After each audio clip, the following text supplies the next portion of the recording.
Let's move on now to good news across Africa, and Epi is on standby. Stay with us. Good news. Good news. Good news. Good news. Okay. So we're starting from our base, Ghana. Okay. And we have, this is very good news when I actually found out that an engineer behind NASA's robotic arm to Mars is actually a Ghanaian. Oh, nice. That's super. Very super. So his name is Olenu. Okay. Just reminds me of the famous goalkeeper. Olele? Yeah. But then this is Olenu. Is Olele his real name or it's just a nickname? I think it's a nickname they coined for him. Olele. Yeah. But Olenu, this is his real This is name. real name, yes. Okay. That's his real name. Right, His name is right. Olenu. Let's hear more. Ashite Trebi Olenu, Okay. and he happens to be in charge of the equipment control and systems when it comes to the inside, and this happens to be one of NASA's spacecraft that is actually working. It landed on Mars recently, but currently they're working on a project, and the project is to actually understand how planets are formed. So to be able to do this, they need to actually land equipment on some of these planets that are like miles, millions of miles away, and then be able to penetrate to the core, because they need to go deep beneath the surface so they can actually understand how the planets are formed. And they're using the robotic arm on the InSight spacecraft from NASA to actually do the landing of these equipments. Right. Okay. And he happens to be the lead engineer on the Right. spacecraft, and he's Okay. actually the one who is in charge of the robotic arm. So indirectly, he's the one actually going to do the landing of these things. He is behind the whole engineering of the robotic arm for the spacecraft, and I love the fact that he dreamt beyond it. You know, everything starts with a dream, because Right. one thing he used to do when he was a child back here in our base, Ghana, he used to look at airplanes fly, and he was Okay. fascinated about them. But he used to dream of a time when he could replace the human pilots with robotic robotic ones. one, Yes, right. computer ones. So that you don't need a human to actually Do some of move these the- exactly. hazardous job, huh? Yeah. Okay. So he actually has, I wouldn't say he has achieved, but he's moved beyond that dream. Right. Does that mean moving into space to be able to get the genesis of the formation of a planet, being That's able huge. to actually That's- engineer Yeah. or be part of a team that engineered a robotic arm to be able to land equipment that can draw information that can be there on Mars. It's a big thing. Yep. Oh yeah, a big one for the scientists, trying to find out how planets are being formed, and that's something else. But And yeah, Interestingly, this is his fifth mission landing on Mars. okay, This is the fifth mission they're working on Mars. right. And he's been working on Mars for the past 20 years.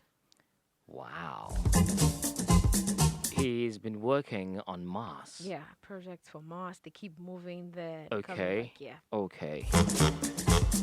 Okay. Well, some of his former projects on Mars includes the 2003 Mars Exploration Rover, Right. the Phoenix Mars Lander of 2007, Okay. Mars Science Laboratory in 2011, and the 2016 InSight Mars Lander. Wow.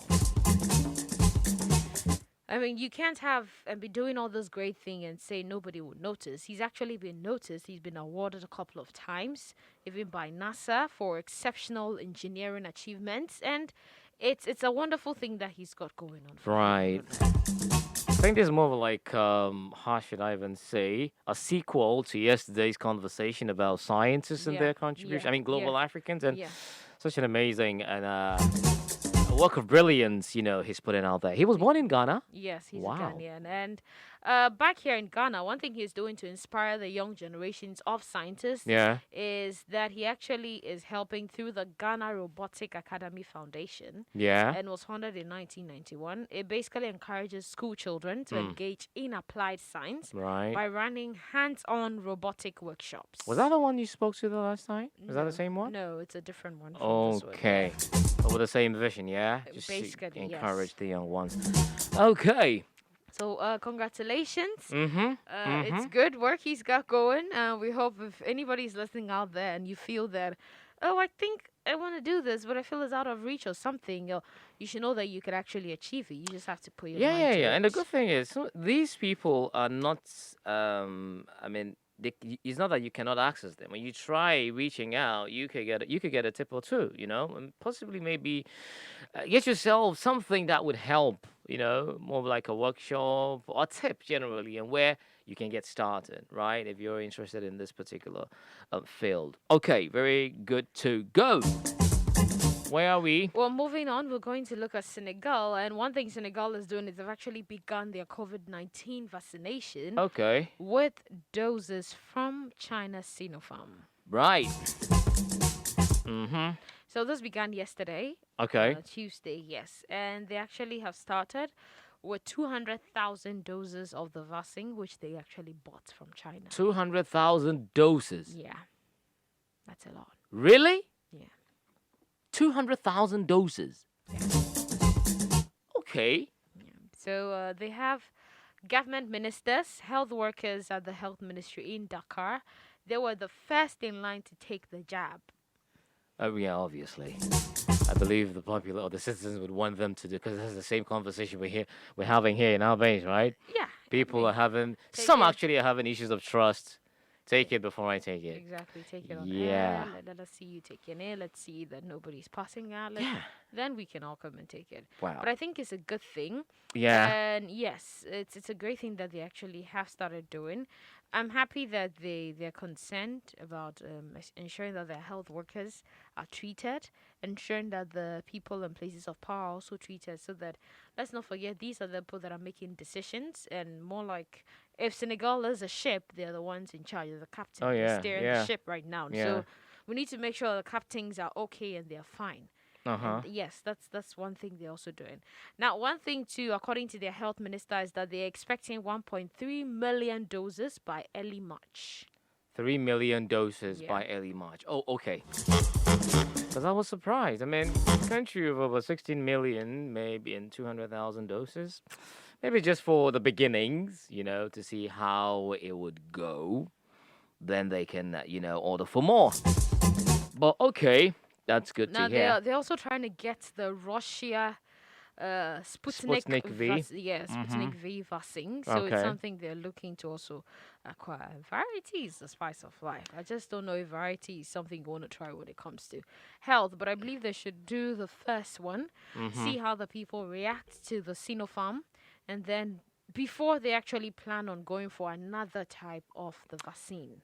Yeah. You'd want to try your hands on, like you said, varieties to see which one really fits. I mean, South Africa went for AstraZeneca. Yeah. It didn't really. Work for them. It didn't work. Especially for the new variants and all. So they had to resort to Johnson and Johnson.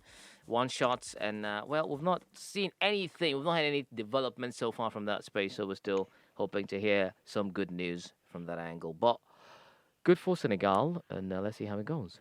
So we're moving to Kenya, where Mhm. we're looking at development that could actually bring about a change in the life of disabled people. Mm-hmm. Yeah. Good. Okay, let's hear it. So we actually have had two Kenyan inventors who have created a bio-robotic arm that is controlled by brain signals. Wow. Okay. I think out of the whole thing, that's the part I like. So your brain has to think it. You just have And to it would- think it. And yeah. then your arm is like, I want to The move my action hand. And would I just take move my place. hand. Exactly. I mean, yeah, exactly. that's just similar to how the human body body, works, yeah, because exactly, it exactly. transmits the message and then Yeah. it proceeds to work. Yeah. Okay. So we're looking at David Gathu and Uh-huh. Moses Kinyua. Right. Yes. And one thing that what happens when you actually put on, I don't know, if it were a science fiction film, Yeah. it will look very cool because it's like, Xavier, Professor Xavier's cerebral. Yeah. Wait, what did you say? What? Easy. The cerebrum. Yes. Yeah, that's an X-Men, huh? Cerebral, yes. Mhm. So the way it is, Mhm. that's how this one is. Just that this one, I think Professor Xavier's one was advanced and modernized. He's in able to different detect mutants Yeah, and non-mutants But and with all. this one's design, it has like a clip that holds here, holds here, holds here. So your Okay. literally is attached to your head. Okay. And then the arm is actually all the way, part of your chest. So You you know, wear it it's like a strapped jacket? exactly, it's strapped to your chest, and Okay. then the arm is there projecting from the back all the way to your side. So Right. it can literally go to places, take things, or move things for you. So that is if you do not have an arm, like you don't have both arms, It's just this. They've made just it's just one arm. or So just you wear it, you strap it on like a vest, okay. like this army pack kind of vest when they're ready Yeah. for war. Yeah. Yeah, and then you have the arm from it extended from it, and then it's Okay. attached to your head. Right. So what happens is the signals from your head are actually converted into an electric current by a neural node. Okay. Yes, which is a biopotential headset receiver. And then Hmm. the electrical current is then driven into the robotics circuitry. This gives the arm its mobility. So Hmm. I want to pick this cup. I want to move this here. Then all that is actually transmitted into an electric current by a neural node, and that electric current is moved into the robotic arm, which then performs the action. Wow. Interesting. I only see that in movies, but I wonder how it would be like in real life. It actually looks pretty interesting. I love the fact that the arm is actually made of several materials, which include Okay. recycled wood, and it moves both vertically and horizontally as well. Now, I love the whole recycle part. I mean, when you look at it, it's a beautiful work they've got together. Hmm. It's just a beautiful thing they've been able to put together. I want to see that after the show because I'm very curious about it, seeing how it operates and all. But it's a very great, invention and Yeah, I believe if the Kenyan government invest into this, mm, this could actually go. This could actually be a form of robotics and all that. I yeah, mean, and then they could teach. They could actually develop it further and find ways to help yeah, people, yeah. It's very important. especially the disabled as well. The only challenge that I think may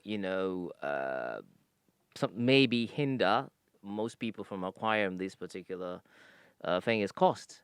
Yes, You that's know, why the could be very government needs to expensive. supplement and Unless help. you're really financially good. I mean, okay. I don't think it's a space that you want to venture into. Well, that's why the government Needs to to be a help part of it, exactly. huh? Well, Okay. that's all we have for good news for today. Right. Thank you, Epi. Log on to AfricaGlobalRadio.com for more good, inspiring, positive news right here from the continents of Africa all the way to the diaspora. I am Barry Musa, and wherever you are welcome to the show. 32 minutes past 1 p.m. We have riding all the way to 3 p.m. GMT. You can follow us on Facebook, Africa Global Radio. Subscribe to our YouTube channel, Africa Global Radio, or via send us a message, thoughts, comments, contributions via our WhatsApp platform +233 2070 64680.